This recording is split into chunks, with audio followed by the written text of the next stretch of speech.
নমস্কার বন্ধুরা, মিলির রান্নাঘরে তোমাদের আবারও স্বাগত জানাচ্ছি। আজ নতুন এক রেসিপি। আজকের রেসিপি হচ্ছে শুক্তো। তা শুক্তোটা আমি কী দিয়ে বানাবো সেটা দেখে নাও। প্রথমে আমি সবজি নিয়ে নিয়েছি। এখানে কেটে রেখেছি তোমার সিম, তারপর নিয়েছি কাঁটা বেগুন, আর নিয়েছি আলু কেটে ধুয়ে রেখেছি। তারপর নিয়েছি কয়েকটি বড়ি, আর এখানে নিয়েছি সর্ষে বাটা। কাঁচা লঙ্কা দিয়ে আমি বেটে রেখেছি, দুটো কাঁচা লঙ্কা দিয়েছি। এই সর্ষেটা হচ্ছে হলুদ সর্ষে বা সাদা সর্ষে যেটাকে বলে, এই সর্ষে বাটা।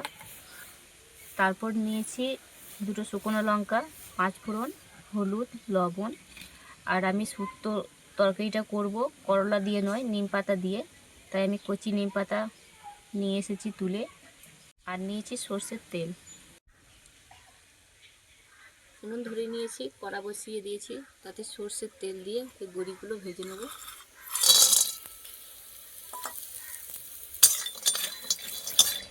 বড়িগুলো লাল লাল ভাজা হয়ে গিয়েছে, এবার নামিয়ে নেব।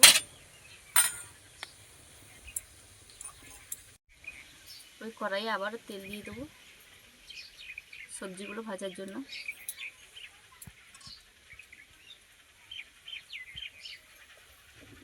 প্রথমে শিমগুলো ভেজে নেব।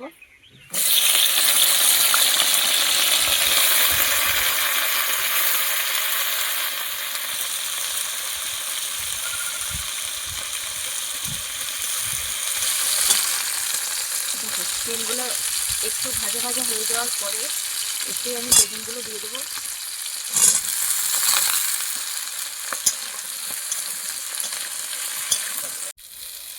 শিম আর বেগুন কিছুক্ষণ ভাজার পর আলুগুলো দিয়ে দেবো।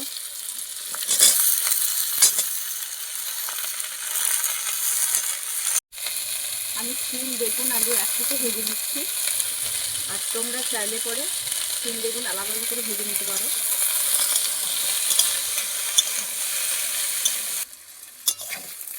আর প্রচণ্ড হাওয়া দিচ্ছে, রান্না করতে খুব কষ্টই হচ্ছে, ভালোভাবে রান্না করতে হবে। আর দেখো শিম বেগুন আলু ভালোভাবে আমার ভাজা হয়ে গিয়েছে। এই মুহূর্তে আমি সর্ষে বাটা দিয়ে দেবো। সর্ষে বেটে রেখেছিলাম সেটা দিয়ে দেবো।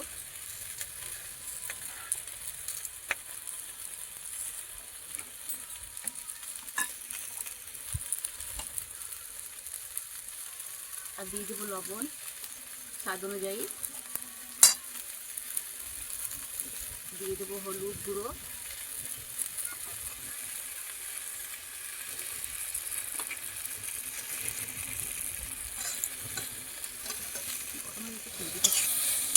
আবারও কষাতে থাকবো।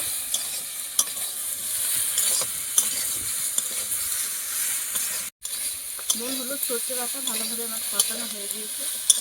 বেশিক্ষণ কষা যাবে না, তেতো হয়ে যেতে পারে, তাই জন্য দেখো ভালোভাবে মেশানো হয়ে গিয়েছে। এই মুহূর্তে আমি জল দিয়ে দেবো।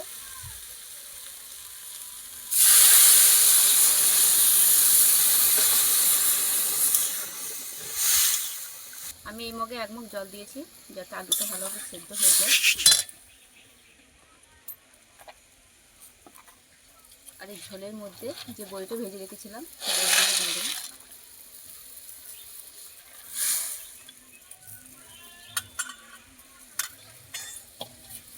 ঢাকা দিয়ে দেবো। শীতের শেষ আর বসন্তের শুরুতে নিম পাতা সকলেরই খাওয়া ভালো, তার জন্য আমি এই নিম পাতা শুক্তোটা বানাচ্ছি। তোমরা বানিয়ে দেখবে, খুবই সুস্বাদু হয়, খেতেও ভালো লাগে। ঢাকা চাপা খুলে দেখে নেব।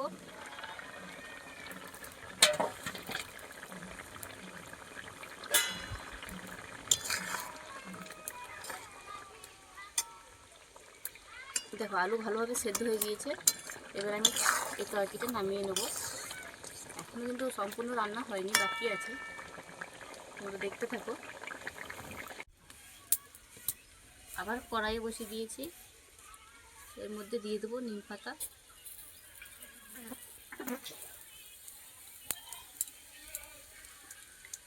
নিম পাতাটা একটু নাড়াচাড়া করে নেব, যদি জল থাকে তাহলে শুকিয়ে যাবে, কারণ আমি নিম পাতাটা জলে ধুয়েছি।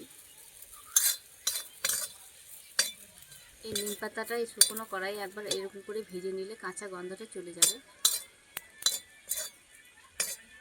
একটুখানি নাড়াচাড়া করার পর আমি সাইড করে দেবো।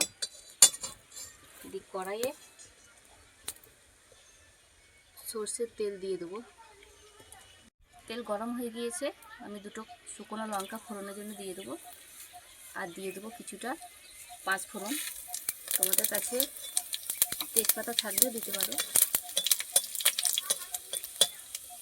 দিয়ে ওই তেলেই নিম পাতাটা ভেজে নেব।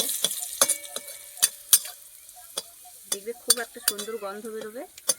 সেই মুহূর্তে যে ঝোল তরকারিটা করে রেখেছিলাম সেটাকে এখানে ঢেলে দেবো।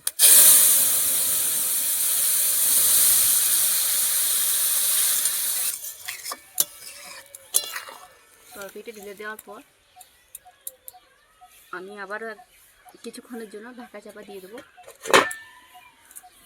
তরকারি ফুটে উঠেছে, ঢাকা চাপা খুলে নিয়ে দেখে নেব।